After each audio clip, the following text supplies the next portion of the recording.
Bom, gente, beleza. Está tudo organizado agora. Então, o que eu queria que a gente fizesse na aula de hoje é fechar essa parte das equações diferenciais, desses fundamentos das equações diferenciais, tá? Então, eu passei na lista o Runge-Kutta, não olhei quem já respondeu a lista, tá? Não deu tempo, mas o Hélio falou que já respondeu. Alguém mandou também no... Quem mandou? O Jason, né? Mandou no Slack lá a dúvida e tá correta a implementação dele agora. Então, o que a gente vai ver é conferir se todo mundo conseguiu fazer o Runge-Kutta, se tem alguma dúvida mais fundamental. Depois a gente vai ver o Lotka-Volterra, tá?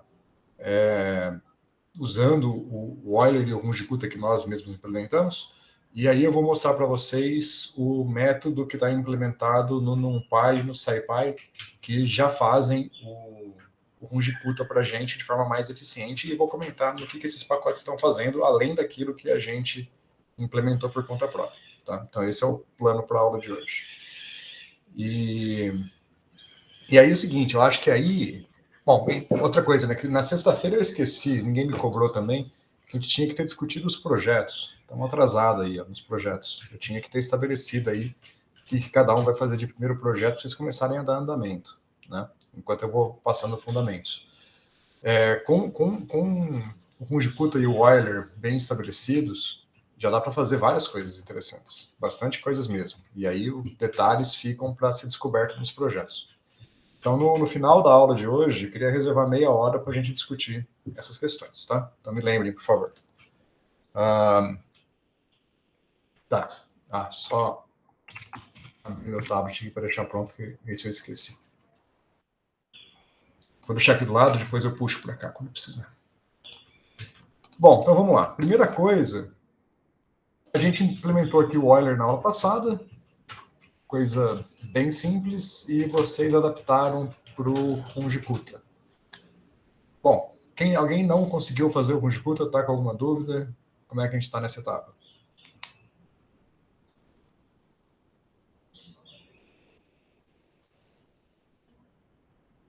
Nenhuma dúvida? Foi tranquilo? Runge-Kutta? Eu esqueci de olhar o chat. Deixa eu abrir o chat aqui. Nenhuma mensagem. Okay.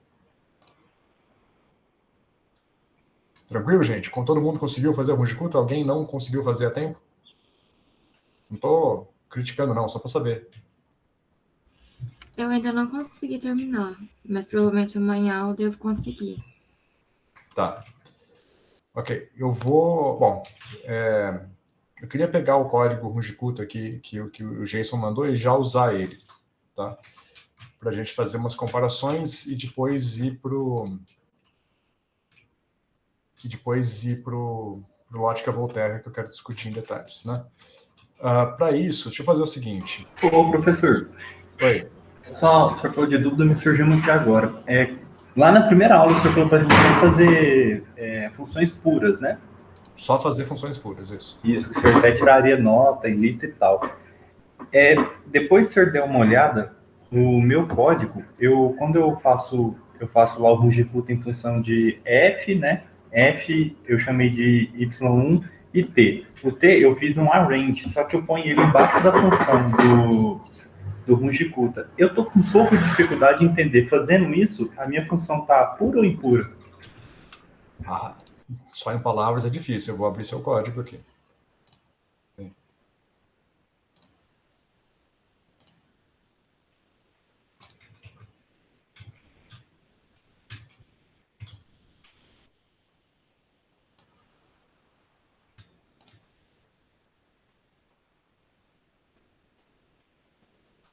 Engraçado que o seu não está marcado como entregue, ó. Só o do Francisco está marcado como entregue. Talvez você tenha anexado o arquivo, mas não tenha clicado em entregar, alguma coisa assim.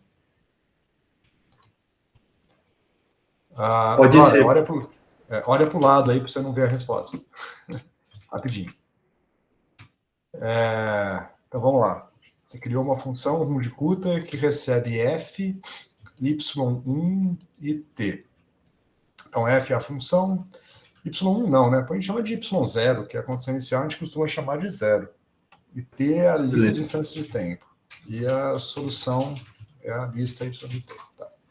Aí você extraiu o n da própria lista de tempos, calculou o dt, definiu um y, inicializou o y, aí fez um loop, calculando os k's, os y, o dt, tá, sua função tá pura, tá certinha. Ela veja que a sua função inteira depende só desses 3 parâmetros e mais nada. Tá, mas olha, tipo, para baixo da minha função, quer ver? Desce a... Aí, aqui os t's, eu defini eles, ó. Eu fiz para diferentes intervalos. Isso não faz da minha função impura, porque eu vou usar esse t. Não, e ele tá... a sua função é isso, ó. Isso é a sua função. É porque esse t, eu achei que todos os parâmetros que minha função dependesse, eles teriam que estar dentro da função. Ou no parâmetro, né? Não tem como o parâmetro estar dentro da função. O parâmetro é parâmetro. Você vai passar não saquei. Não, beleza, então, tudo certo. Então, as variáveis, a sua função só pode depender de variáveis definidas dentro dela ou definidas como parâmetros. Uhum. Certo? Beleza, agora tá claro. Valeu. Beleza. Certo. Deixa eu ver o que a gente vai fazer aqui, então. Eu queria mostrar para vocês a diferença do Euler e do Runge-Kutta. Eu acho que vocês sacaram, né? Que o Runge-Kutta é 1000 vezes mais preciso, mas para ilustrar isso sem entregar o código para a Dora, para ela sofrer um pouquinho, tentar fazer, eu vou jogar minha janela para o lado, copiar e colar o código aqui, e depois eu volto. Pegar o código do próprio Jason que mandou aqui.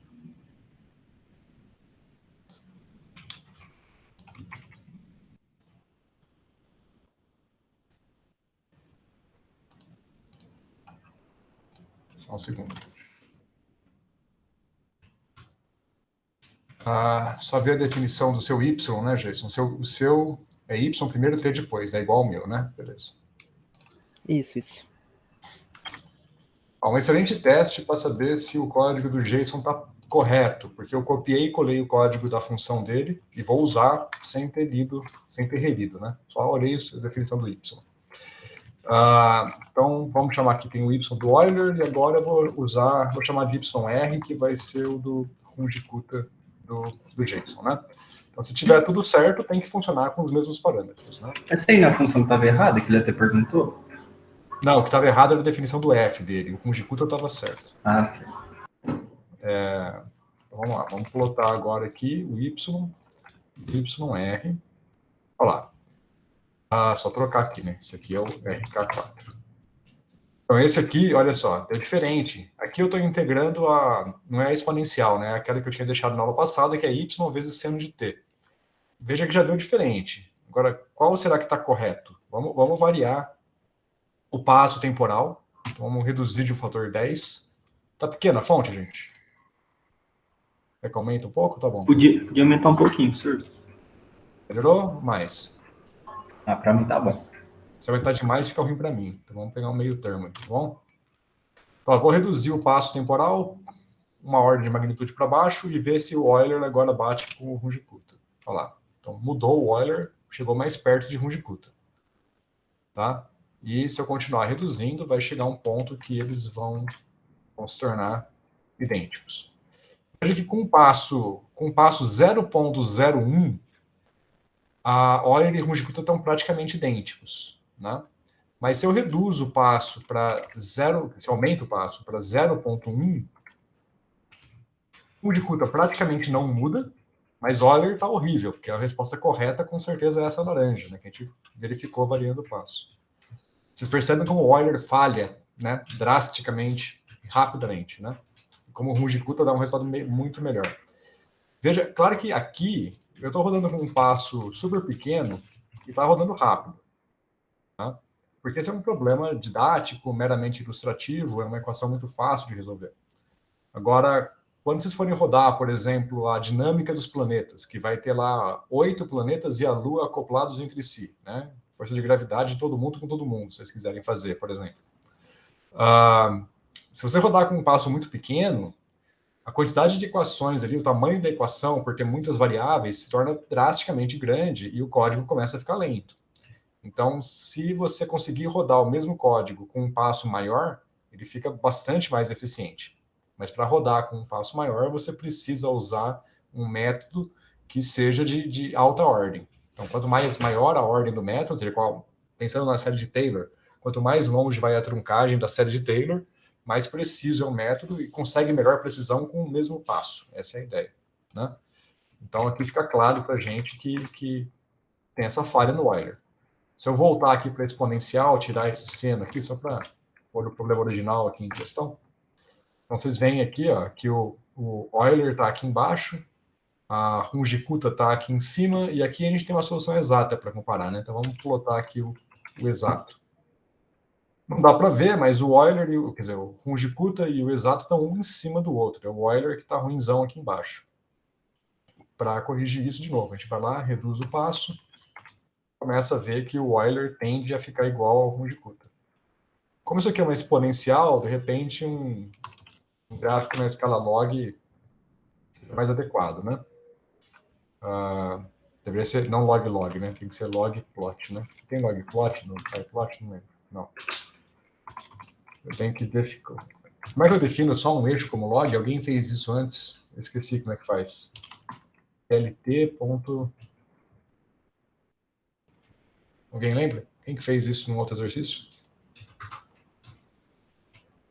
É scale, não é? É x-scale, uma coisa assim, se não me engano. Y-scale, isso, obrigado. Log. Porque aí na escala log vira uma reta, né? Fica mais fácil de ver que tá tudo bonitinho. Então, se eu rodar com um passo ruim, aí. Dá para perceber tanta diferença, né? A escala log dá uma escondida na diferença, mas aqui dá para ver que não são iguais. E se eu reduzo o passo, aí eles tendem a ficar todos idênticos, né? Quanto menor o passo, mais próximo do exato vai ficar. Bom, tá clara essa ideia? Tá claro a estrutura do Runge-Kutta? Aqui, por enquanto, nenhuma dúvida? Não, só uma dúvida entre os dois métodos, professor, quanto com relação ao uso de memória que o PC vai usar. Se eu faço um Runge-Kutta de quarta ordem, por exemplo, ele vai convergir para o ponto muito mais rápido que se eu fizer o Euler, né? Foi isso tudo que a gente mostrou, não foi? Isso. Então, como eu e o Geiso, a gente pretende fazer o probleminha da dinâmica dos planetário lá, seria muito mais viável a gente fazer o Runge-Kutta, né, para resolver as equações. Quase. Tem um detalhe aí. Primeira coisa, eu falei na outra aula, mas não sei se todo mundo guardou, não é para usar Euler jamais, tá? A gente só ensina Euler nos cursos introdutórios porque é fácil de entender. É basicamente, né, é trivial, é só pegar a derivada e abrir na forma discreta. E o Runge-Kutta, a derivação é bem longa. Então a gente usa Euler para ter essa visão, para que a pessoa entenda o que significa a solução numérica de uma forma elementar, evidente. Tá? Se você olhar, isso é interessante, se vocês voltarem no Moisés volume 2, quer ver? Eu gosto de mostrar isso porque a gente não percebe algumas coisas. Está no Moisés aqui, Moisés volume 2, que oscilações e ondas, cadê? Aqui. E a gente for aqui no capítulo de oscilações amortecidas, capítulo 3, né? Comecinho do capítulo 3. Oscilador harmônico, vocês estudaram esse capítulo, né? Vocês estudaram pelo Moisés, não? Sim. Então, vocês passaram por essa sessão aqui sem perceber, ó. Tá vendo? Olha só. As derivadas discretas aparecendo. E ele está mandando, nesta figura aqui, ó o dt e o 2dt. Tá vendo? Se vocês relerem o que está nesse capítulo aqui, em torno dessa figura, ele está explicando o método de Euler para vocês. Está mandando vocês resolverem o oscilador harmônico pelo método de Euler. Né? Só olhar, depois vocês dão uma olhada aí. No começo do capítulo 3, nessa figura aqui, ó, exatamente o método de Euler. Só que ele manda vocês fazerem na mão, fazer uma tabelinha e resolver na mão as coisas mesmo. Calcular ponto por ponto e perceber que a dinâmica do oscilador harmônico é uma oscilação. Ok. Não só ele, mas se olhar no livro do Feynman, esse eu não vou saber exatamente aonde está, mas no livro do Feynman ele resolve a dinâmica dos planetas via Euler também, no livro de teoria mesmo. Só que ele dá uma introdução numérica ali para falar essas brincadeiras. Então o Euler serve para isso, é bem didático, é fácil de entender, mas é muito ruim, muito ruim. E a diferença, vocês implementaram Euler e Runge-Kutta e não tem muita dificuldade a mais implementar Runge-Kutta com relação a Euler, né? Tem ali 4 linhas a mais, mas é trivial, né? É simples. Então não tem justificativa de usar Euler, jamais. Runge-Kutta sempre é melhor. Tá claro? Ok. Essa é a primeira coisa. A segunda coisa é que, por o caso dos planetas, existe um outro método de equações diferenciais que é mais apropriado, que é o método de Verlet. Eu vou passar isso para... A ideia era quem fosse fazer o método dos planetas, que fizesse o código e aí na apresentação do código explicasse para a turma o que é o método de Verlet. Tá? Então, se vocês forem fazer, eu vou indicar vocês para usarem. É muito parecido com Euler e Runge-Kutta, só que lembra que Euler e Runge-Kutta lidam com equações diferenciais de primeira ordem, né? dy dt igual a f de y e t. Agora, qual é a equação diferencial dos planetas? É a lei de Newton. Qual que é a lei de Newton? Massa vezes aceleração igual a resultante de forças. E a aceleração é a segunda derivada da posição com relação ao tempo. Então, a equação diferencial, né, da lei de Newton, ela é naturalmente uma equação diferencial de segunda ordem, né? Derivada segunda da posição com relação ao tempo, né? Que é a aceleração. E aí não serve, aí não vale Runge-Kutta e Euler, porque Runge-Kutta e Euler é para a primeira ordem. Você pode fazer o seguinte, você pode pegar a equação de Newton e reduzir, fazer a chamada redução de ordem. Você pega uma equação de segunda ordem e reescreve ela como 2 equações de primeira ordem. Aí você pode usar Runge-Kutta e Euler nela. Só que não é a melhor forma, porque você tem o método de Verlet, que é mais apropriado para isso. Tá? Porque já trabalha com segunda ordem, e tem outras questões técnicas que eu vou deixar para quem for usar Verlet explicar para o resto da turma. Tá ok? Beleza. Ok, então vamos lá. O que está faltando aqui? Então, se ninguém tem dúvida nessa parte do Euler e do Runge-Kutta, agora a gente passa para a próxima etapa, que seria resolver o método, resolver o problema de Lotka-Volterra. E para isso, o que vai mudar agora, basicamente, é que as nossas funções vão ser vetoriais, né? Lotka-Volterra, tem alguém me chamando aqui, mas agora não dá. O que vai mudar agora é que Lotka-Volterra são naturalmente 2 equações diferenciais acopladas, né? E eu preciso escrever elas como sendo uma estrutura vetorial, né? Aquela brincadeira lá de trabalhar com a forma vetorial da equação. E como é que a gente vai fazer isso? Deixa eu fazer o seguinte aqui, eu estou pensando aqui em como apresentar, porque como eu copiei o código do Runge-Kutta aqui, eu não quero que fique muito amostra a resposta. Só vou apagar ele de volta aqui, para poder discutir em torno do código de Euler. Aqui, pronto. Então, quando a gente for trabalhar com Lotka-Volterra, a gente vai ter as 2 equações acopladas na forma vetorial. Então, agora, esta expressão aqui, principalmente, que lida com o nosso y, ela tem que ser trabalhada de uma forma ligeiramente diferente. Essa implementação aqui provavelmente não vai funcionar, porque em vez de uma função y, a gente vai ter agora um objeto que vai ser um vetor, né? Que vai ter 2 componentes, que vai representar aqui no Lotka-Volterra, vai representar a coordenada x e a coordenada y, certo? Como que a gente faz isso? Vamos lembrar, perdão, deixa eu deixar aqui, vamos lembrar rapidinho essa questão da parte vetorial para entender como que resolve esse problema. Bom, eu vou escrever aqui com uma fonte mais ou menos grande.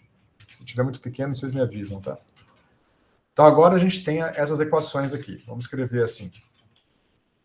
dx dt igual a alfa x menos beta xy e temos dy dt igual a delta xy menos gama y. Então, essas são as duas equações. Agora, a gente vai converter essas duas equações numa equação vetorial, definindo uma variável z, que vai ser o nosso vetor xy. E vamos definir uma função f que recebe z e t. O t a gente não vai usar de novo, mas vamos definir lá por completeza, né? Para sempre estar assim. E ela vai retornar um vetor que vai ser alfa x, só que x é a componente zero de z. Então, vai ser z0 menos beta, e aí vem, né? z0, z1, que é o y, né? Delta, x não, né? Perdão. z0, z1, menos gama, z1. Com isso, a nossa equação fica da forma dz dt igual a f de z e t, que é a mesma estrutura de equações que a gente tinha antes. E a condição inicial é o z de t igual a zero, que é basicamente o x0 e o y0. Certo? Então, é a mesma estrutura que a gente tinha antes, a única coisa agora é que o que a gente chamava de y antes, estou chamando de z, e esse objeto passa a ser uma equação, uma estrutura vetorial. Então, a gente tem que tomar cuidado com os produtos, né? Com as multiplicações.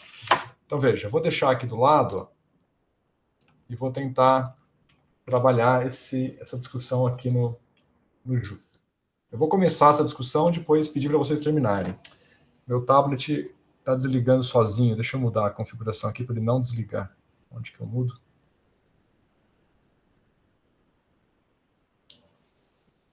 Acho que é no Reading, não. Reading Mode, não.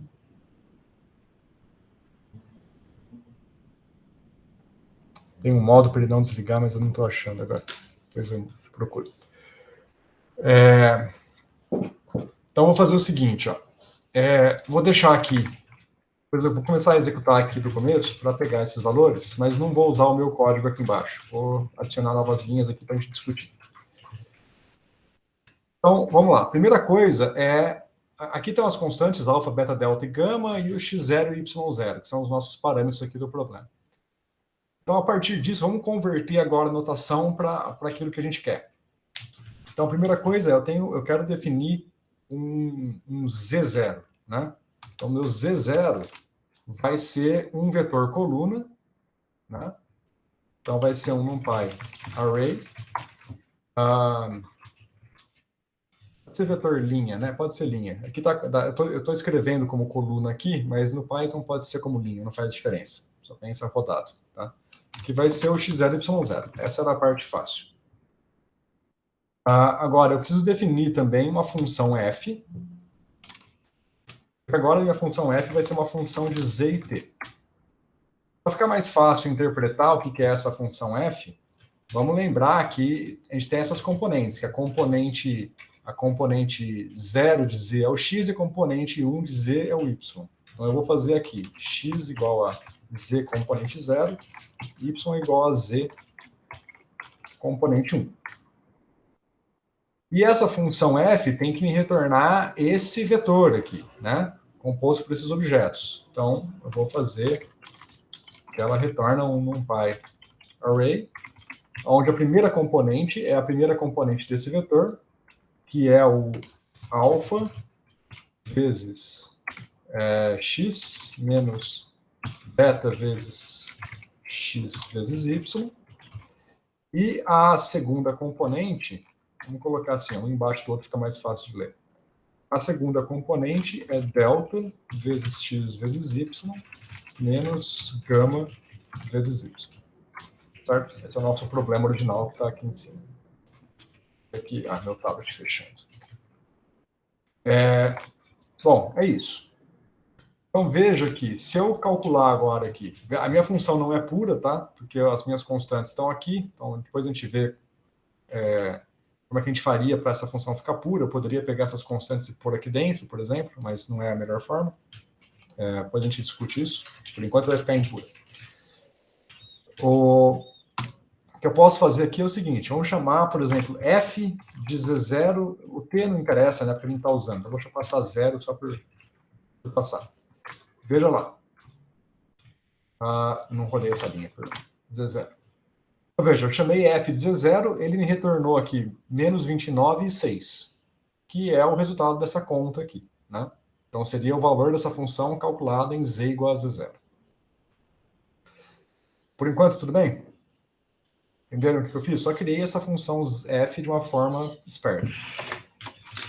Agora, vamos pensar no Euler, né? Então, o que é o nosso método de Euler? A gente vai fazer que o z vou chamar de j mais 1, que vai ser o j que está representando os meus instantes de tempo, vai ser o zj mais o f de zj dj delta t.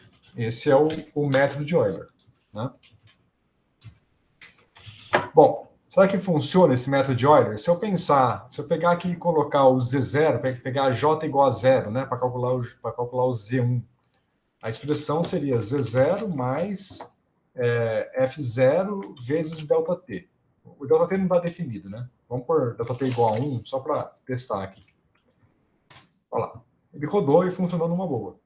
Então, por quê? Porque agora o meu z0 é um vetor, né? E a minha função f recebe um vetor z0, decompõe ele internamente só para a legibilidade do código ficar melhor, e retorna um vetor de acordo com a minha definição teórica que está aqui do lado. Certo?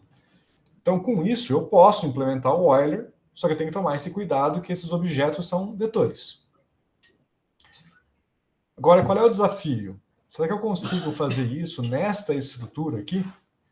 Porque veja que o meu vetor, eu tinha criado aqui um vetor y de zeros, onde cada componente do meu vetor y iria receber o y do instante de tempo dado pelo índice do vetor, né? Y de 0, y de 1, y de 2, seriam os instantes de tempo. Mas esses elementos desse vetor seriam sempre escalares, né? O y1 seria um número. Agora eu preciso definir bom, não seria mais y, na notação nova seria z, mas eu preciso definir que esse z1, z2 receba vetores lá dentro, e não escalares. Então eu tenho que mudar um pouco essa estrutura aqui do que significa esse objeto y, tá? Essa linha aqui praticamente não vai mudar, vai ser idêntica, vai ficar igualzinho que está aqui. Mas a definição do meu objeto y inicial tem que mudar um pouco. Isso que é o desafio. Então, se eu pegar aqui, eu vou copiar aqui o meu método de Euler para cá, colocar aqui em cima. O Euler aqui em cima. A diferença é que agora, em vez de receber um y0, vamos dizer que ele recebe o z0, né? F é uma função de z e t, né? E retorna o z de t. Então, eu não posso só fazer isso. Estou trocando por z só por legibilidade, né? Para ficar parecido com a notação que a gente está usando. Isso daqui não vai ser suficiente. Se eu rodar aqui, defino o f de z. Se eu tentar rodar agora o método de Euler, tem que passar o tempo, a lista de tempos, né? Então, seria a função f, o z0. Onde que eu defini o z0? Eu apaguei o z0, né? Perdão, gente, está meio bagunçado. Acabei apagando o z0 aqui no meu código. 0, y0, z0 e a lista de tempos, né? Chamar de tlist. Então, a tlist igual a numpy.space de 0 a... Deixa eu ver até quanto que eu fui aqui que eu esqueci. Até 100 eu fui. De 0 a 100 com 1000 pontos, por exemplo. Já que o Euler é ruim, vamos colocar bastante pontos. Então, a princípio aqui me daria o Z, essa solução, mas se eu executar, vai dar pau. Você esqueceu de pôr igual. Deu outro pau, né? Deixa eu maximizar para a gente ler o erro agora. Olha o erro que apareceu aqui, ó.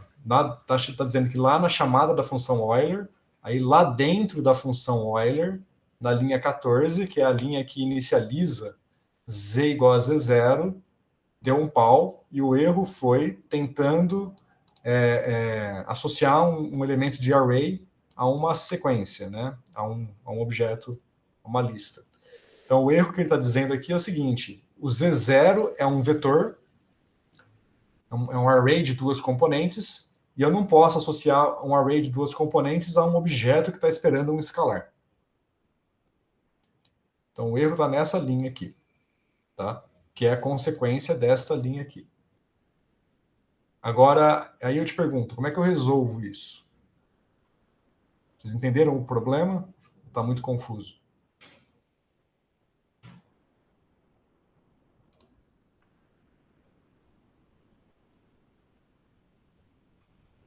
Professor, não entendi o problema direito. Tá. Então, deixa eu fazer de outra forma aqui, ó. Vamos definir aqui o nosso vetor Z como sendo o NumPy zeros de 3 componentes, tá? Então, como se tivesse 3 instantes de tempo apenas. Esse meu vetor Z é uma lista, né? Um vetor com 3 números. Os 3 são zeros que a gente construiu. Eu posso fazer Z0, falar que a primeira componente de 0 é 8. Né? Se eu fizer isso agora, o Z é 800. Aí eu posso falar que a terceira componente, né, a componente 2, é, sei lá, 5. Agora o Z é 805. Certo? Então é esse tipo de estrutura que a gente está usando aqui embaixo. Eu inicializo o Z como uma lista de zeros, que seria para cada instante de tempo, e aqui, tanto aqui quanto aqui, eu estou associando a cada índice do meu vetor Z uma parte da minha solução, que é originalmente era um escalar, né? Era o valor de y naquele instante de tempo. Certo? Agora, eu não tenho mais isso, né? Agora, a minha solução, para cada instante de tempo, a minha solução é um vetor x e y. Então, eu estaria dizendo aqui que a componente 0 de z, ó, inicializar o z como 0 de novo, aí eu estaria dizendo que a componente 0 de z é um NumPy array 1, 2. Não dá. Certo? O z é um vetor unidimensional. Eu estou tentando associar um vetor unidimensional um vetor bidimensional. Estou dizendo que a componente 0 de um vetor unidimensional está recebendo um vetor bidimensional. Isso não pode. Tem diferença de tamanhos. Então você basicamente tem que criar um tensor. Não precisa ser um tensor. O tensor é quando vai de 3 dimensões para cima. Mas tem que construir uma matriz. Então você cria um NP0 de NM. Não daria para fazer NM isso? não, quase. NN não. Não, NM. É que o segundo índice, o primeiro índice, qual que é que você falou? N. N, que é o número de pontos no instante de tempo. Isso. E o segundo índice? É um M que vai ser relacionado à variável Y. Quase, Não, O Assim, segundo índice vai ser o número de funções, o número de variáveis. O jeito que eu tava fazendo, depois que eu terminei o do Rundicuta, acho que fica um pouco mais longo, né, o código, mas eu tinha pensado em definir um YX, eu defini ele como um LP de 0, com um len de t, né, que é o nosso intervalo que a gente vai usar, espaçamento. Aí dentro do Euler, eu coloquei a função tanto para y quanto para x. Tipo, eu meio que coloquei 2 vetores. Aí depois Sim. eu junto os dois. É o que eu estava pensando em fazer, pelo menos. Sim. Não sei se funciona.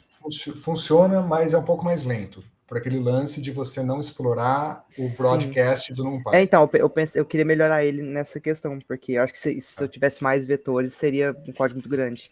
Exatamente. Eu chamo a atenção de novo no código dos planetas, que vão ser Sim. 18 vetores, né? Aí começa a ficar meio lento e começa a ficar um código muito grande também, Sim, né? Então, o truque aqui é assim, definir um vetor 3, 2. Então, se eu definir 3, 2... Ops, perdão. Faltou colchetes. Então, agora eu tenho um objeto que tem 3 linhas e 2 colunas. Então, se eu associar desse jeito aqui agora, será que funciona? O que ele deve fazer se eu rodar essa linha aqui agora?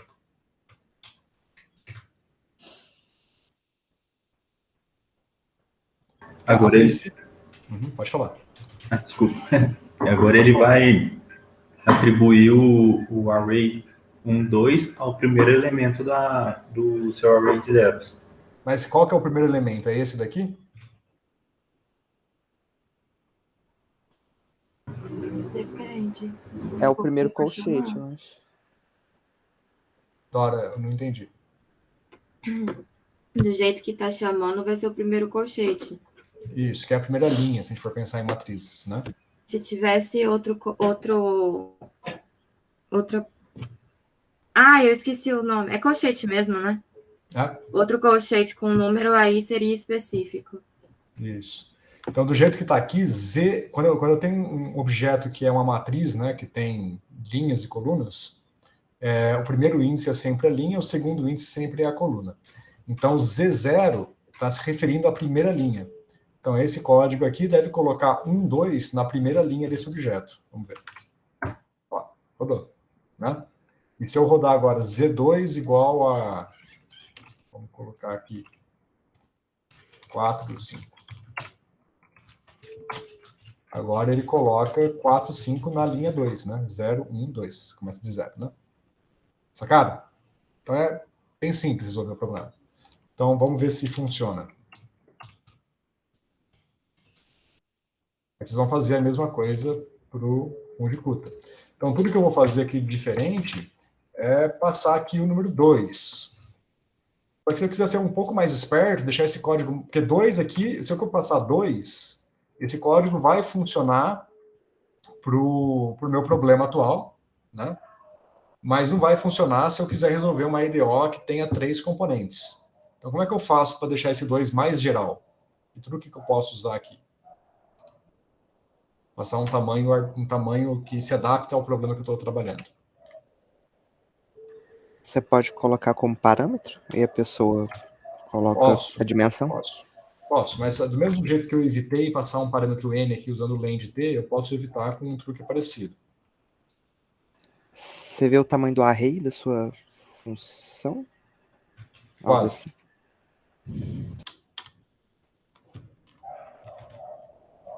Da função não, mas do Z0, né? Vamos chamar aqui de nz igual a len do Z0, que é a minha condição inicial. Então, se o Z0 tiver 2 componentes, eu crio esse cara com 2 componentes. Se tiver uma, crio com uma. Se tiver 3, crio com 3 e assim por diante. E a princípio essa estrutura aqui deve funcionar sempre. Então se eu rodar aqui,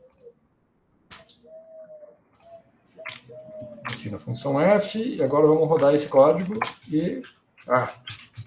reclamou. Perdão. Faltou de novo o colchete. Rodou. Vamos fazer o gráfico. List e Z. Mas aí o Z são 2 componentes, né? Então eu tenho que pegar... Vamos olhar a cara do Z primeiro, né?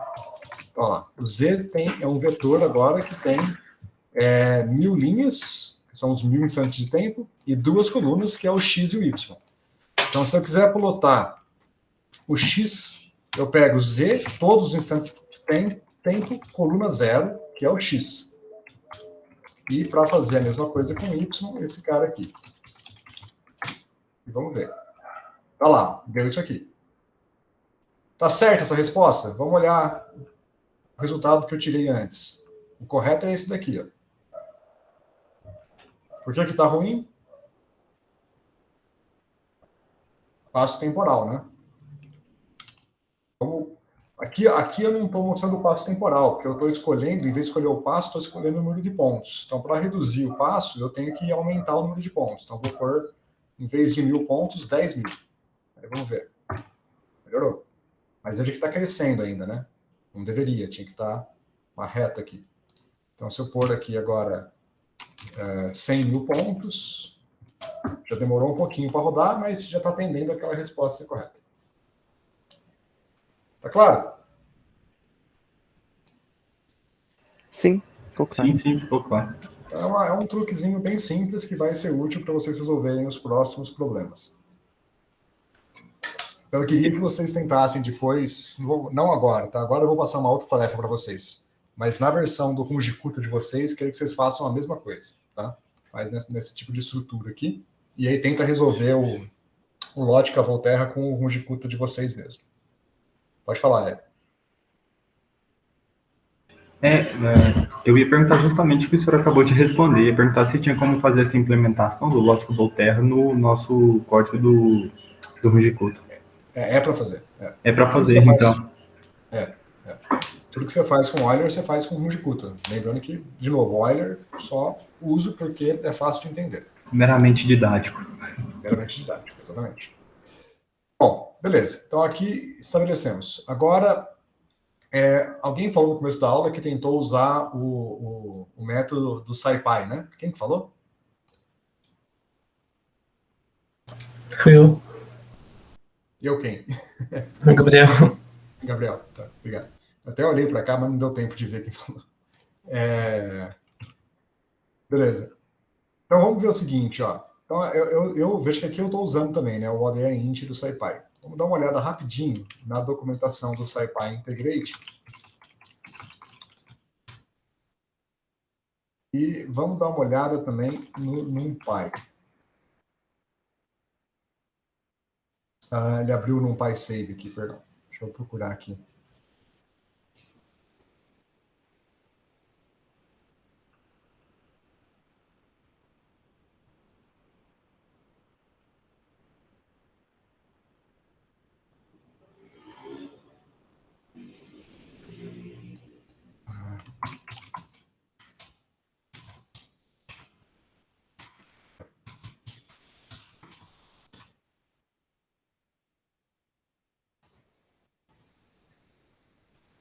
Estou achando que o NumPy tirou o Rungicuta da lista de métodos deles. Estou vendo ele aqui no SciPy, mas eu acho que não aparece mais no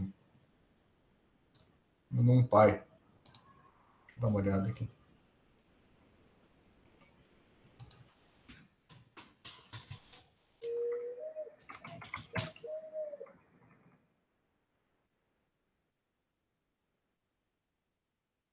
E a própria implementação, aqui o cara fez o Euler também, igualzinho, o Rungicuta, na verdade, parecido com o nosso.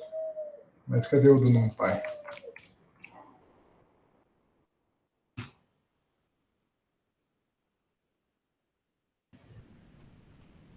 Eu realmente estou achando que o NumPy, na versão atual, não traz mais o Rungicuta. Tem que olhar na documentação antiga deles. Bom, mas sendo antiga também não vale a pena, né? Mas eles tinham o Rungicuta implementado. Deixa eu ver. Eu vou procurar aqui direto o Rungicuta.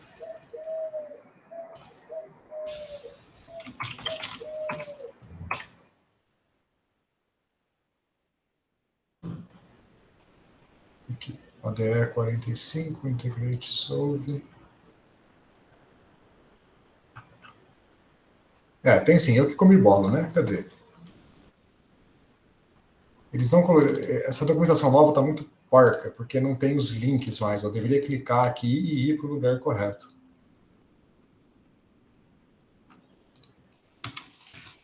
Solve IDP. Eu estou realmente achando que eles cortaram. Mas vamos só procurar mais um pouquinho.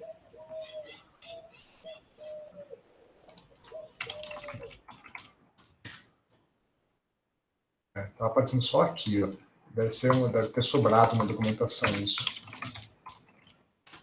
Vou conferir, ter certeza. Porque realmente Já está caindo de novo, cai no SciPy quando eu faço a busca.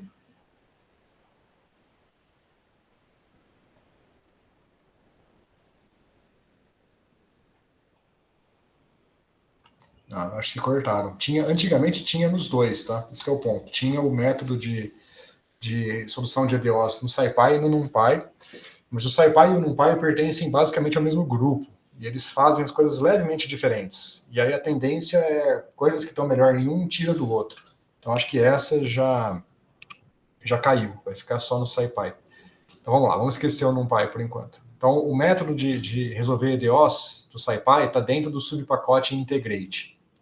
Então aqui vocês vão encontrar 1000 coisas, né? Tem aqui a descrição geral, integrações, né, integral mesmo, calcular integrais de funções quaisquer, por Simpsons, trapézio e por aí vai. Ele tem aqui a descrição dos métodos que eles usam, né? E tem o ODE-int, que é para resolver equações diferenciais do nosso tipo, né? E aí vamos ver, o que a gente vai ver então é o ODE-int. Então vamos descer aqui na documentação. Aqui está no User Guide, deixa eu trocar para o API Reference, que é onde é a documentação mais adequada.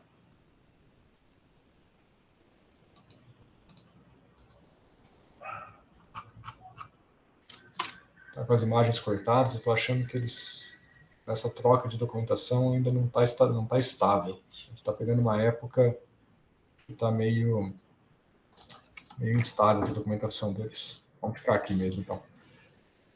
Deixa eu ver se ele tem aqui o ODEINT. Integrações.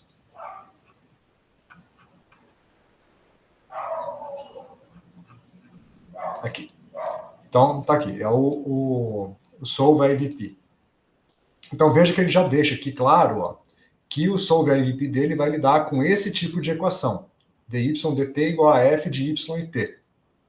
Ele precisa colocar isso aqui na documentação exatamente para aquele problema que a gente está discutindo.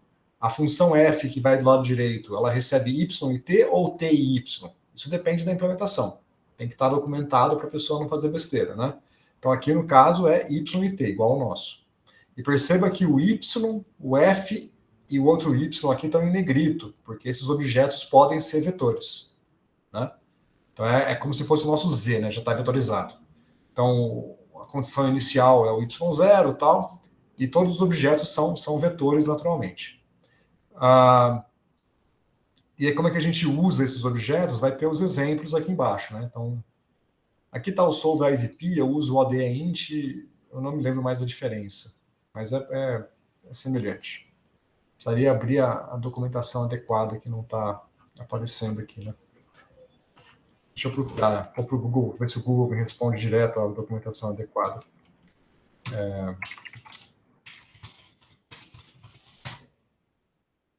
Aí direto aqui que é melhor. Beleza. Então, esse aqui é o ODEINT, né? Que é o que eu uso. E aqui tem um warning que eu não tinha visto, ó. Eles estão pedindo para trocar. Está em período de mudanças, um monte de coisa. A gente viu no random que teve mudanças, né? Aqui também. Então, ele está pedindo para não usar o ODEINT e é para usar o Solve IVP. Então, vamos ver o Solve IVP, já que ele está pedindo. Aqui, olha só. Esse é um problema que eu queria chamar a atenção, que era um problema lá do NumPy que carregou para cá. Ó. Vamos lá, de novo aqui, ó. A documentação dele. O problema que vai ser resolvido vai ser o dy dt igual a uma certa função que recebe y e t. Ou t e y. Então, dentro do comando ODEINT, existia uma opção na documentação que te permitia escolher qual era a ordem, t e y ou y e t.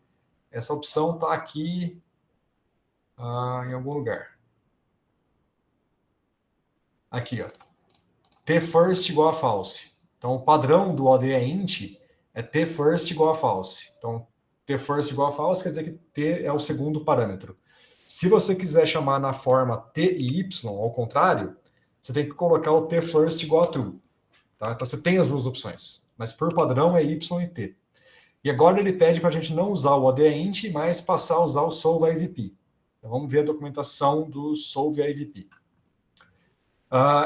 Basicamente a mesma coisa, recebe a função, os tempos, o y0, o método padrão é o Runge-Kutta, mas olha aqui, é t primeiro e y depois. Tá? Então tá invertido. Sacaram?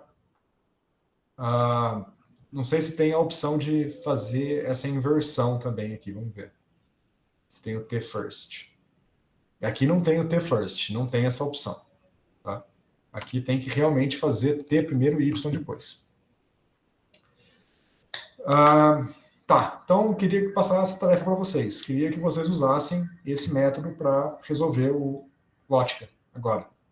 Pode ser? Vamos tentar, né? Vou mandar aqui o link da documentação no chat para ajudar.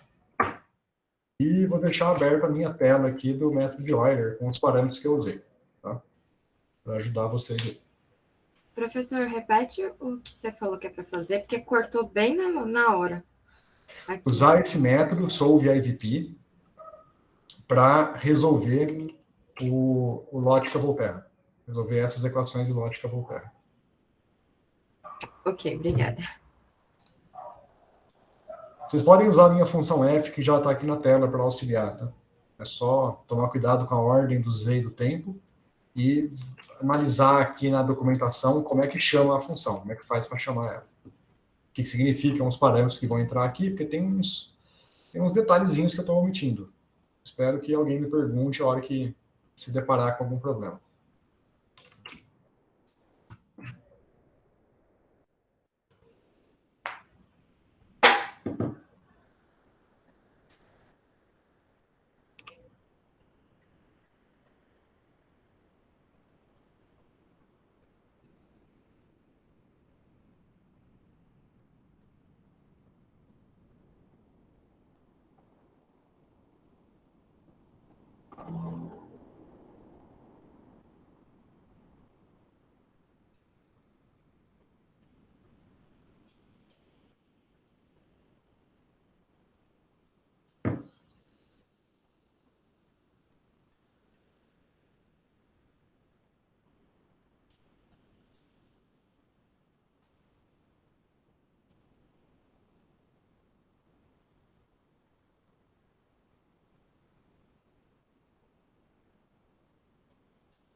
Professor, eu vou precisar resolver só essa função f de zt aí, né?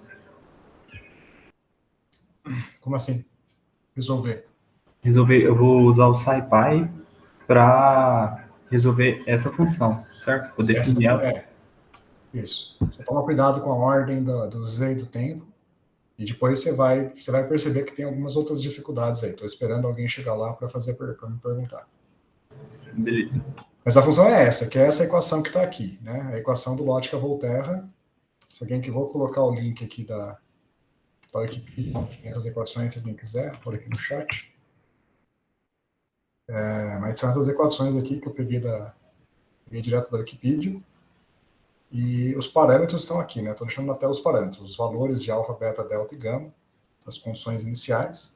E a função f está pronta. Então, essa daqui, eu posso até copiar no chat aqui. Ó. Pode acelerar um pouquinho, pode copiar a minha função aqui mesmo, no chat. Vocês façam a chamada do ODEINT e tentem fazer esse gráfico aqui através do ODEINT. Pegando a solução do ODEINT e fazendo o gráfico. Vocês vão enfrentar dificuldades, tem que ler aí a documentação para entender o que é cada parâmetro e entender o ODEINT não, né, o SolveIVP. O que o SolveIVP solta, o que ele retorna, né, para poder depois analisar. Certo? Deve ter um exemplo aqui no final para ajudar também. Né? Tem um exemplo aqui no final, se vocês quiserem ver também, para tentar entender o que ele faz. Mas tem umas coisinhas mais delicadas aí para entender. Tem até o Lotka-Volterra nos exemplos. Tá aqui, ó, a função. Igualzinho. Deve ser a mesma da Wikipedia. Não vale olhar o Lotka-Volterra do exemplo dele, não.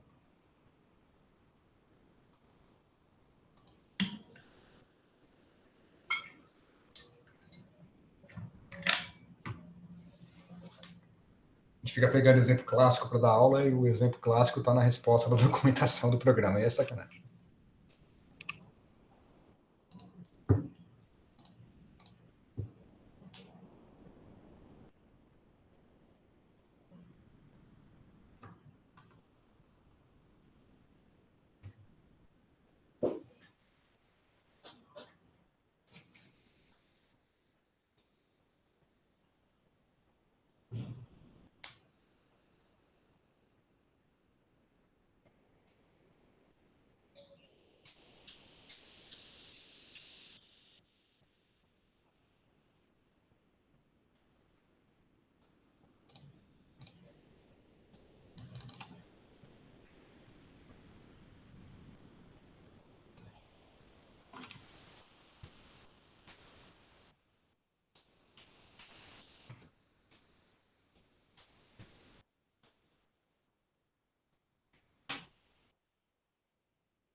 E aí, estão conseguindo, gente? Que etapa vocês estão aí?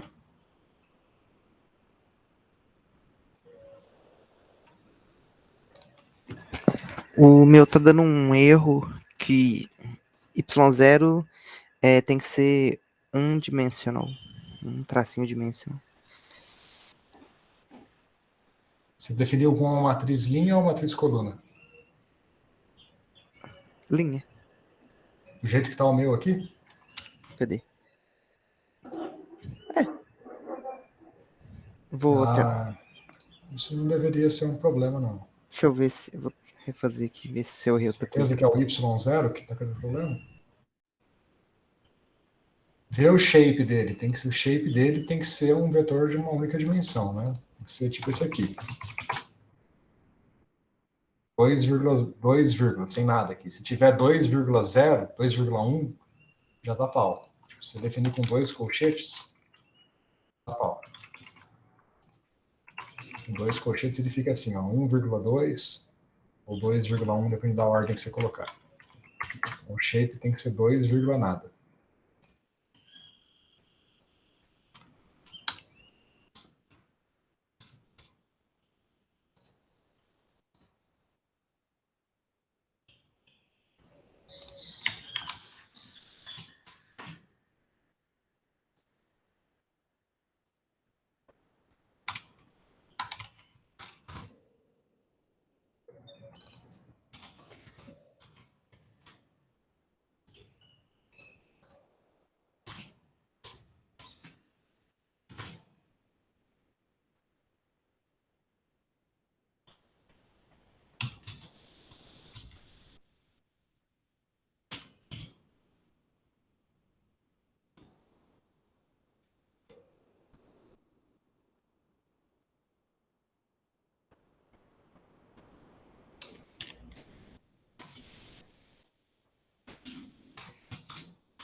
Ah, o meu deu pau também. Mesmo erro. Ah, não, mas eu coloquei 2 colchetes aqui. Deu pau.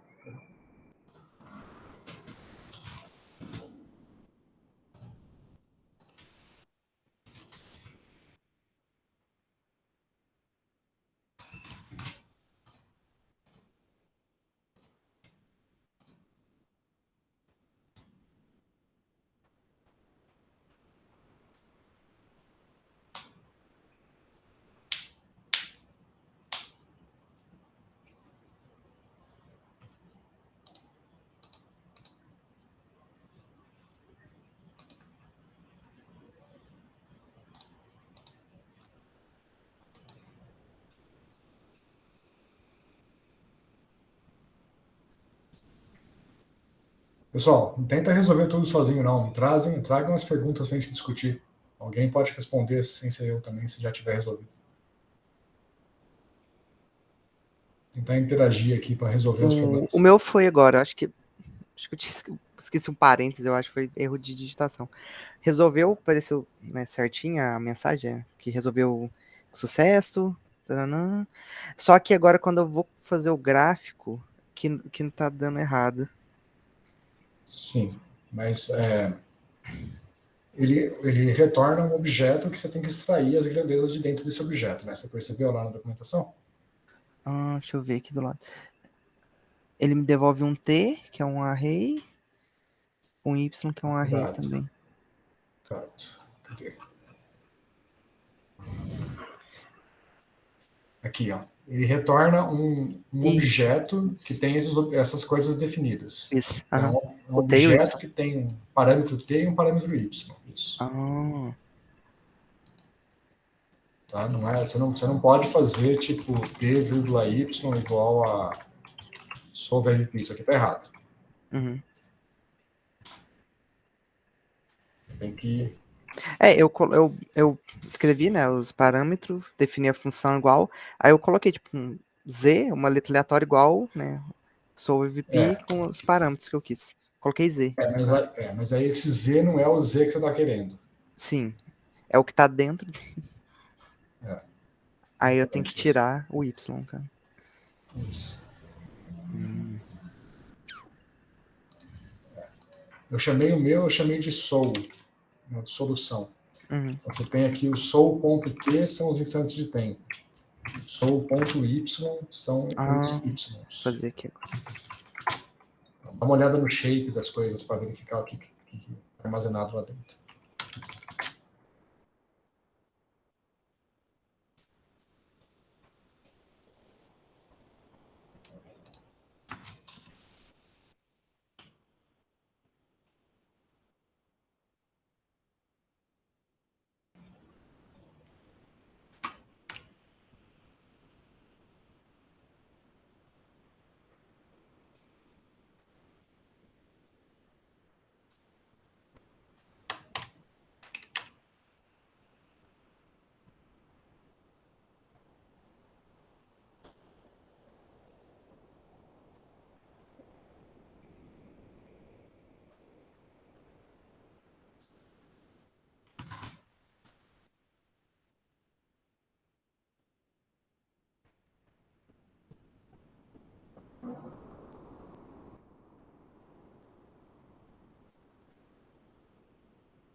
E aí, pessoal, os outros estão caminhando? Como é que tá?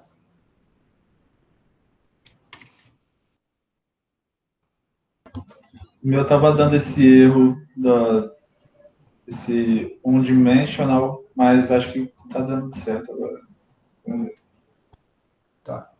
Imagino que vocês vão ter alguma dificuldade em definir o T-span.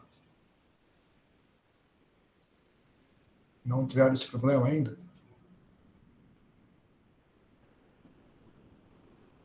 Uma coisa que é engraçado aqui, que eu não gosto muito, é que tem dois parâmetros, tem o T-span e tem o T-eval. Qual é a diferença entre esses dois parâmetros?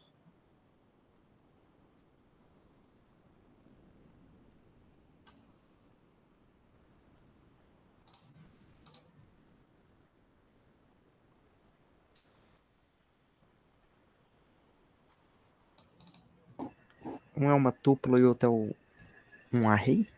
Pelo que eu li. Sim, mas qual é o propósito de ter dois parâmetros? O T-span você é obrigado a passar, né? Os 3 primeiros parâmetros são obrigatórios. Os outros são opcionais. Então, por que tem 2 parâmetros de tempo? O T-eval e o T-span. Tipo, se já tem o T-span, por que tem o T-eval?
Bom, como é que vocês estão? Quem já está adiantado consegue fazer o gráfico? Depois dessa questão aí que eu perguntei do T-eval, T-span, já eu comento.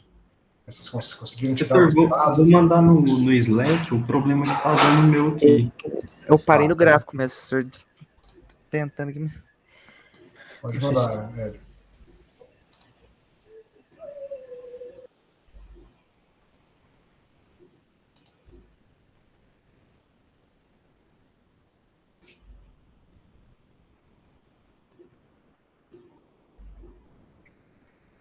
E os outros, gente? Quem que não está falando muito aí? Dora, como é que tá? Quem mais que não falou muito ainda?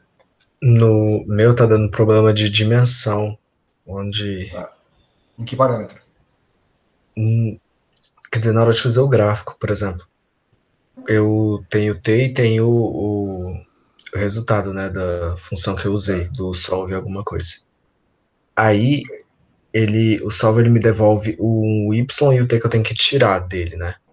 Que ele me devolve os dois arrays. Só que os dois, eles têm um tamanho bem diferente do T que eu tinha usado antes. Isso, exatamente. Isso. Vamos lá. Isso aí eu já vou responder já. Hélio, a sua chamada do solve IVP está errado.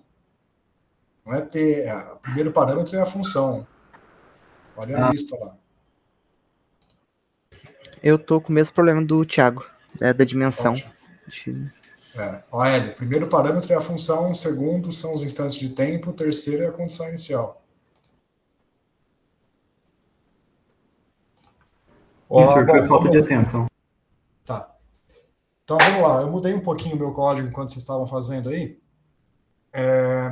A questão dos parâmetros da função não ser pura, eu vou deixar para o final. Tá? Por enquanto, vamos deixar a função sem ser pura mesmo. Então, aqui defini o Z0 e vamos lá. Vamos fazer a chamada. Então, a primeira... Vou fazer assim. Eu vou colocar lado a lado. Aí a gente analisa aqui com calma.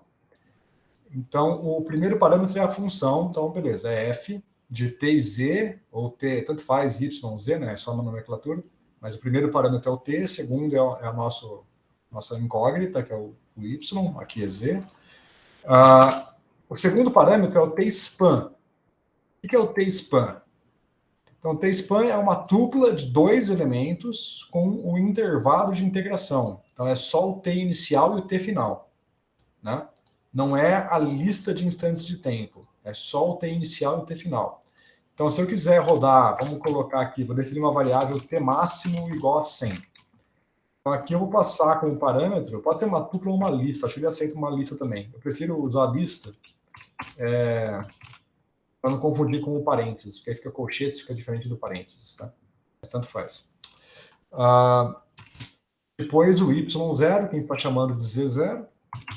Beleza, esses são os parâmetros mínimos necessários. Então, se eu rodar isso aqui assim, rodou, e aí o que vocês viram, né? Ele solta no resultado, tá, bem para baixo, ele solta um objeto com os seguintes campos. Então, quando ele fala que é um objeto com certos campos, né, propriedades, então, para eu pegar a propriedade t, que são os instantes de tempo, eu tenho que falar soul.t. Né? Aqui vai retornar uma lista de instantes de tempo. Se eu rodar o shape aqui, fica mais claro, é um vetor com 117 instantes de tempo. E se eu pegar o soul.y, que é a outra propriedade, vou pôr o shape de cara, ele é um vetor com 2 linhas e 117 colunas. Então, veja, o número de colunas, as colunas representam os instantes de tempo, as linhas representam o nosso objeto, né, que é o x e o y. Certo? Aí vem esse lance, né? Por que 117 instantes de tempo? Aonde que eu informei para ele que eu queria 117 pontos? Veja que no meu código eu nem fiz uma lista de instantes de tempo, só criei aqui o t máximo. Né? É por causa do tamanho do intervalo de tempo que você pegou? Mas por que 117? Qual é o dt que ele usou? Qual é o número? Por que ele pegou 117 pontos? Se eu não falei nada para ele, só falei o t máximo. Né? Antes de resolver essa pergunta, vamos só pegar essas informações aqui, ó. Eu vou pegar e vou fazer assim. Vou dizer que, então, que os meus instantes de tempo t é o soul.t, meu x é o soul.y0, que é a primeira componente, e o y é o soul.y1. Tá? Pegando aqui, analisando aqui o shape. Então, com isso, agora eu consigo fazer o gráfico, ó lá. Tx, Ty, tá aí, ó. Tá aí a solução. Tem 117 instantes de tempo. Então, se eu plotar aqui como pontinhos, eu consigo ver os instantes de tempo que foram utilizados, né? Então, esses pontinhos aqui. Mas o lance é que eu nunca informei para ele o tamanho do meu vetor. Quantos pontos eu queria. Isso por quê? Porque bom, é assim que ele funciona, né? Tecnicamente. Ele pede, os parâmetros padrão dele são só a função, os limites de integração, inicial e final, e a condição inicial. Se você quiser especificar exatamente os instantes de tempo onde você quer a solução, aí você tem que passar o t-eval. Essa é a diferença. Então, se eu passar aqui o t-eval, por exemplo, sendo uma lista, vou passar só 3 instantes de tempo, 0, 50 e 100. Tá? Vou quebrar a linha aqui só para ficar mais legível, para não ter que... Então, agora eu passo a função f, o t-span, que é o instante de tempo inicial e final, a condição inicial, e o t-eval eu passei com uma lista de 3 instantes de tempo. O que vai acontecer? Ele resolveu Só que agora no vetor t só tem os instantes de tempo que eu passei. Só os 3. Consequentemente, o meu x e y também só tem 3 pontos. Obviamente, isso vai me dar um gráfico ridiculamente ruim, porque só tem 3 pontos. Né? Mas eu controlo aqui quais são os instantes de tempo que eu quero.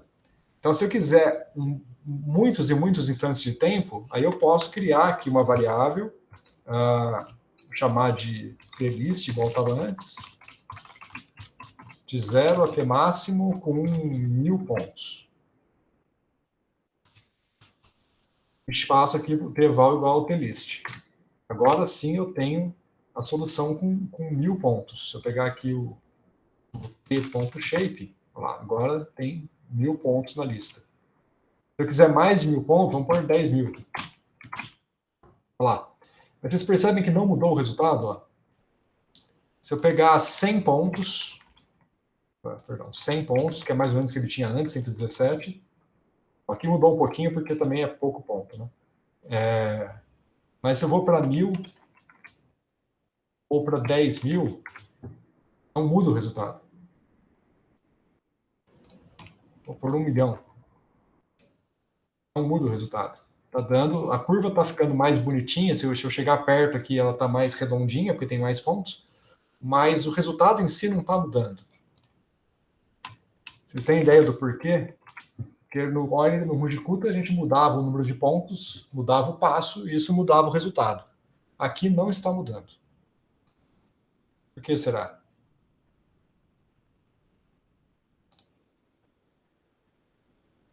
Eles não devem ter chegado a ler, não deu tempo, né? Mas aqui, ó, olha qual é o método que ele está usando. Tá vendo aqui? RK45. Alguém tem ideia do que quer dizer isso? O método que a gente implementou foi o Runge-Kutta 4. O que é o 45? É o Runge-Kutta de 45ª ordem? Não. Isso seria muito absurdo. Isso não dá. Impossível. Existe um Runge-Kutta de 8ª ordem, mas 45ª não dá. Esse aqui é um Runge-Kutta. É um Runge-Kutta de 4ª e 5ª ordem. O que isso significa? Quer dizer que a cada instante de tempo, ele vai rodar 2 versões do Runge-Kutta, a de 4ª ordem e a de 5ª. Naturalmente, a de 5ª ordem é um pouquinho melhor que a de 4ª, certo? Então, ele pega, imagina que eu estou num certo instante de tempo, eu vou fazer a propagação da minha solução desse instante de tempo para o próximo, com algum passo dt. Assume que tem um passo dt aí. E aí eu faço a propagação tanto por Runge-Kutta de 4ª ordem, quanto de 5ª ordem. Se o resultado de 4ª e 5ª ordem forem iguais, ou bastante próximos, quer dizer que está bom. Porque se eu troquei de ordem e não mudou o resultado, quer dizer que estava bom o resultado anterior já. Agora, se eu rodo 4ª ordem, dá um resultado, rodo 5ª ordem, dá outro resultado, quer dizer, como o de 5ª ordem é melhor, quer dizer que aquele passo de discretização dt não tá tão bom ainda, porque eu estou mudando a ordem de uma ordem, né, de 4ª para 5ª ordem, está mudando o resultado. Então ele faz isso, ele roda 4ª e 5ª ordem e compara o resultado de 4ª e 5ª ordem. Se o resultado tiver igual, beleza, segue o cálculo. Se tiver diferente, ele divide o passo por 2. E roda de novo. Tá diferente, divide o passo por 2 de novo. Até que 4ª e 5ª ordem fiquem iguais. E ele faz isso a cada instante de tempo. Então, por que tem 117 pontos? É totalmente aleatório, depende da equação. Ele definiu um passo inicial, sei lá, depende dos parâmetros que a gente passa aqui. Ele chuta um passo inicial, digamos 0.1, e tenta rodar de 0 para 0.1. Se ficar ruim, ele roda para 0.05. E aí vai propagando dessa forma. Então, quando a minha função é bem suave, eu posso rodar com passos grandes, que não vai ter perda de precisão. Então, ele dá saltos grandes na região onde a solução é suave e dá saltos pequenos, onde a região oscila mais, onde a região varia mais. Né? Então, ele adapta. Isso aqui é um método que é chamado de método adaptativo. Ele adapta o passo temporal à função que está sendo executada, a cada instante de tempo. Sacaram? Por isso que, por padrão, você não passa os pontos. Ele vai encontrar os pontos necessários para obter um bom resultado. Você só passa se você realmente precisa da solução naqueles instantes de tempo, ou se você quer a solução com mais pontos do que por padrão ele te retornaria. Sacaram? Aqui. Agora, outras duas coisas aqui. Essa solução não está ótima. Se você olhar essa daqui e a minha aqui embaixo, ó, a intensidade da curva azul tem que ser constante, da laranja também. Essa daqui está variando, ó. A curva azul está caindo. Então, existem parâmetros aqui dentro que é para você controlar a precisão do cálculo, né, desse passo. Então, você pode controlar isso pelos parâmetros Rtol, colocar Rtol igual a 1e menos 8 e Atol igual a 1e menos 8. Se eu rodar assim, olha lá, agora está bonitinho. Então, Rtol e Atol é a chamada tolerância relativa e tolerância absoluta. Eu vou pedir para vocês lerem sobre essas duas tolerâncias na documentação para a gente discutir na sexta-feira o que elas significam. Tá? Eu mando no chat aqui, no Slack, para vocês não esquecerem. Então, é a tolerância relativa e a tolerância absoluta. É importante controlar ela para obter bons resultados também. Quanto menor o valor que você coloca aqui, mais lento fica o cálculo, mas mais preciso também fica. Mas vamos entender certinho o que é o Rtol e o Atol na aula que vem. Tá? Bom, por último, a questão de tornar essa função aqui pura. Como é que eu posso fazer essa função ficar pura? O problema aqui é o alfa, beta, gama e delta.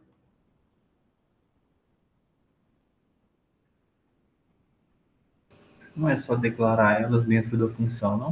O senhor falou que não, Sim. né? Sim, funciona, mas é meio errado, porque aí você vai estar restringindo a função a funcionar só com esses parâmetros. Né? Se eu quiser variar os parâmetros, eu tenho que redefinir a função. Não é muito bom. Então, Pode passar elas como uma lista? Nem precisa disso. Eu posso passar direto aqui. Eu vou fazer parâmetro. Assim, alfa, beta, delta, gama, certo? Vou tirar esses caras aqui. Só que agora, vou passar esses caras aqui para baixo. Ó. Agora, a minha função, ela não recebe só T e Z. Ela recebe T, Z e esses parâmetros. E eu tenho que... quem vai chamar a função é o meu solve IVP. Veja que lá no... Se eu fizesse isso lá no Euler... Deixa eu voltar aqui para o Euler. Né? Aqui dentro do Euler, eu estou chamando f de y e t. Eu não estou chamando f de y, t, alfa, beta, gama. Né? Mesma coisa acontece na estrutura interna do solve IVP. Lá dentro ele está chamando alguma coisa parecida com isso. Então, se existem outros parâmetros, eu tenho que informar isso para o solve IVP. Isso entra aqui, ó, no parâmetro args. Args de argumento. Por padrão é none. Mas o que você passar aqui neste parâmetro, ele repassa para a função. Depois do t e do z. Tá? Vamos ler aqui na documentação como é que isso está. Aqui, args. Então, argumentos adicionais para passar para a função definida pelo usuário. Se definido, né, esse parâmetro args, os argumentos serão passados, né, para todas as funções. Então, por exemplo, a função fun, né, f, a nossa função, se a assinatura dela for t, y, a, b, c, então as chamadas vão passar t, y e vão passar args, e args tem que ser uma tupla de 3 elementos que representam o a, b, c. Então, eu posso fazer aqui dessa forma. Defino os parâmetros aqui, aí eu vou definir uma outra variável, parse, que vai ser uma lista ou uma tupla, se quiser, que vai ser alfa, beta, delta e gama. E aí eu passo essa variável parse aqui também, ó. Args, parse. E com isso, ele resolve, dá na mesmo resultado. Só que agora ele está passando os parâmetros para a função. E a minha função agora é pura. Tá? Se eu quiser trocar o valor do alfa, por exemplo, eu ponho 1.5 aqui. Agora ele vai resolver de novo. Ó, mudou muito pouco a função, né? Fiz uma variação pequena do parâmetro. Mas ele repassou esse parâmetro para a função adequadamente. Sacaram? Sim, deu para entender. É muito comum nos pacotes do SciPy e do NumPy ter esse parâmetro args, tá? Para fazer esse tipo de coisa, para você repassar para a função esses parâmetros que estão faltando. Tá? Bastante comum mesmo. Tudo bem, gente? Alguma dúvida aqui? Não, professor, tranquilo. Vamos ver na hora de resolver os exercícios. Vou passar uns exercíciozinhos para vocês semana que vem, tá? Bom, então, para sexta-feira, eu quero que vocês deem uma lida no que é a tolerância relativa absoluta e terminem a lista, né? Façam a implementação do Runge-Kutta, quem não acabou de fazer ainda. E a gente continua na aula que vem com isso que faltou aqui. Na aula que vem, a aula hoje foi um pouco mais demorada que eu imaginei, mas eu vou ensinar vocês a fazer essa figura aqui na aula que vem e introduzir a próxima lista de exercício, tá? Essa figura e essa daqui. Tá? Aí depois a gente continua para o próximo tópico. Bom, antes de encerrar a aula, a questão dos projetos, gente. Vocês pensaram? Vamos discutir rapidinho, hein? Quem não puder ficar mais tempo, porque está quase no horário já, tudo bem, mas se vocês puderem me adiantar aí. Vocês pensaram nos projetos? Como é que tá? O Hélio me falou que, né, quer fazer o do planeta, né?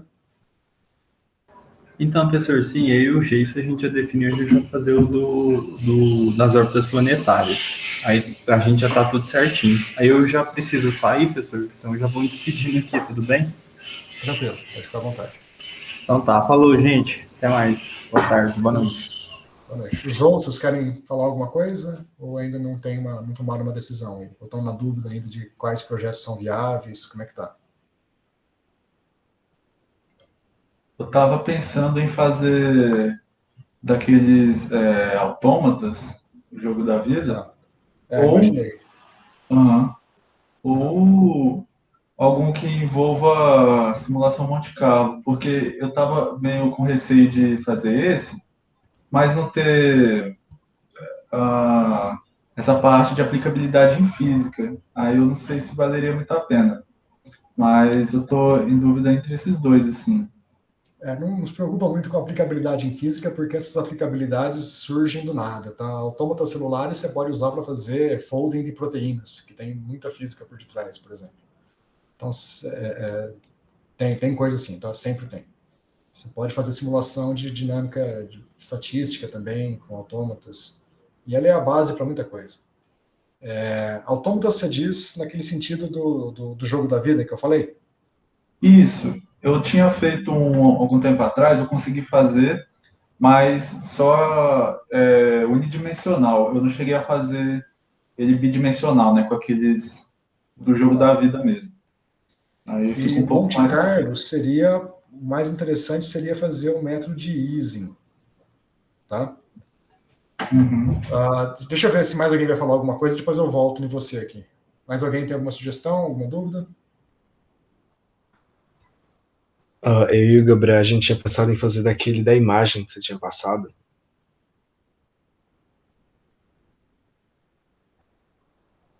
Dos filtros? Isso. Tá, ok. Beleza. Quem falta? Eu. Dora. Eu não sei, eu tava pensando no do Covid, mas eu queria saber se o Francisco vai fazer sozinho ou se ele tá aberto a fazer de dupla. Francisco, você que responde. Então, depende muito, é que eu estou muito corrido com os horários, mas se quiser a gente pode conversar depois, aí a gente vê direitinho. Beleza, então, só para liberar todo mundo, o Hélio e o Jason vai fazer os planetas, fechou? Tiago e Gabriel, filtros de imagem. Eu vou preparar umas dicas, tá? Uma estrutura do que eu acho que seria interessante vocês fazerem e mando. Para o Hélio e para o Jason eu tenho pronto, então eu já mando hoje à noite. Para o Tiago e para o Gabriel, filtros de imagem, tem 1000 coisas que dá para fazer. Então eu vou talvez mandar uns links e a gente conversa na sexta-feira sobre alguns detalhes, tá? Porque tem 1 milhão de opções que podem ser feitas nesse contexto. Eu vou dar uma olhada aqui no que pode ser mais interessante para a gente, já pensando na segunda parte do curso, tá? E Francisco e Dora, então, A Dora queria fazer o COVID, que é semelhante à brincadeira dos autômatas, tá? Elas são... O meu algoritmo do COVID que eu tinha proposto lá, que eu fiz ano passado, eu fiz ele realmente pensando nos autômatas, tá? Foi uma espécie de autômata. Um autômata modificado, mas é um tipo de autômata. Então, eu acho que seria legal vocês fazerem juntos, porque, de fato, o interesse foi semelhante, né? Aí vocês precisam conversar, ver se vocês se arranjam aí no tempo, divide o tempo e tal. Uma coisa... Bom, o autômatas do jogo da vida eu acho fantástico. Eu acho que é legal fazer mesmo. É um exercício e é um problema tão fundamental, tão interessante que vale a pena. O Monte Carlo, pelo método de Ising, dá um trabalhinho, tá? Eu tenho meu aluno Renan, ex-aluno Renan, tem uma TCC que ele escreveu sobre o assunto, então dá para usar como suporte, está bem descrito lá o método de Ising. Então vocês poderiam usar para ter uma base do que desenvolver. E o método de Ising seria interessante porque exatamente o método de Ising eu queria usar na segunda parte do curso para a gente tentar fazer alguma coisa com machine learning. Porque o Ising, ele basicamente, o gráfico fundamental do Ising é a magnetização como função da temperatura. Esse é o exemplo clássico. Então, a magnetização do material começa em 1, aí tem uma transição de fase que aí fica 0 aqui, né? E aqui é a temperatura crítica. Daqui em diante a magnetização é 0. Essa temperatura crítica é a temperatura de Curie, onde a magnetização do material desaparece por efeitos térmicos. Quando o material está nessa configuração aqui, né, na fase magnética, os spins estão todos orientados na mesma direção, ou aproximadamente na mesma direção, porque a temperatura bagunça um pouco. Mas pensa aí, todo mundo orientado na mesma direção. Enquanto que se os spins estão trocados, se a temperatura está alta, tudo bem, Thiago, estou dando uma acelerada aqui para acabar, mas pode... Então, para alta temperatura, os spins ficam aleatórios, cada um numa direção, e fica uma ruideira aleatória. Então, essas são as características das duas fases. Então, uma aplicação do machine learning é em identificar essas fases. Você usa um machine learning não supervisionado, usa as imagens dessas fases como input e ele classifica uma fase magnética e não magnética automaticamente, sem você falar para ele que existem essas duas fases. Ele simplesmente percebe que existem dois tipos de configurações e separa ela em dois grupos. E aí você pode fazer um gráfico, por exemplo, verificando quais são as fases, as figuras que foram identificadas no grupo A, quais foram as que foram identificadas no grupo B, e analisando as temperaturas de cada caso, você descobre quem é a temperatura crítica, sem fazer esse gráfico, só pelo machine learning. Então, é uma ilustração interessante de como é que funciona esse método do machine learning. Então, eu gostaria de usar. Mas, para usar, alguém tem que fazer na primeira parte do curso, né? Ou então, sei lá, se ninguém fizer o Ising, eu passo o código pronto do Ising, porque ele não dá para fazer como exercício, teria que ser um projeto, que ele é bem longo. E aí, na segunda parte do curso, a gente usa machine learning em cima do Ising, mas em cima da minha versão do Ising e não da de vocês. Também é possível, tá? Então, não é obrigado a fazer o Ising, não. Mas seria interessante. Mas como eu já tenho o código do Ising pronto, eu acho que pensando bem aqui no que eu estou falando, eu acho que eu prefiro que vocês façam autômatas mesmo, que acho que vocês estão mais interessados. Fechou? Pode ser? Beleza. Então tá, então é isso. Aí eu vou preparar então anotações para os 3, né, para estruturar o projeto e encaminhar vocês no que tem que fazer, nas dicas, aonde olhar, referências. Então eu tento mandar até sexta-feira, ok? Mas vocês podem ir começando, tá? Vai para a internet e já começa a procurar documentação, discussões, textos que explicam isso para já começar a estudar. E aí eu vou nas aulas apresentar tópicos que vão ajudar vocês a desenvolverem cada um desses projetos. Fechou, gente? É isso aí. Por hoje é só. Então, até sexta. Professor, só uma dúvida rapidinha. Você já chegou a implementar o código dos autômatas? Eu implementei, mas sabe quando? Eu vou chutar 2004. Nossa, faz um tempinho então. E foi em C, não foi em Python. Então, toda a estrutura vetorial eu não usei. Então, tipo, eu sei implementar, mas os truques do NumPy para tornar eficiente eu não sei. Preciso dar uma pensada. Entendi. Mas é tranquilo, tá? Então, a gente pode começar com uma versão não eficiente e depois ir melhorando, mas se não me engano, quando eu estava preparando o código do Covid, eu procurei a respeito e eu achei textos na internet explicando os truques e as técnicas para tornar ele eficiente. Tá? Sim, não tem nada. Muita coisa. Se procurar, tem lá. Bom, então é isso. Tranquilo? Tranquilo. Bom, até sexta-feira, gente. Até, boa noite. Até, tchau. Até mais. Até mais.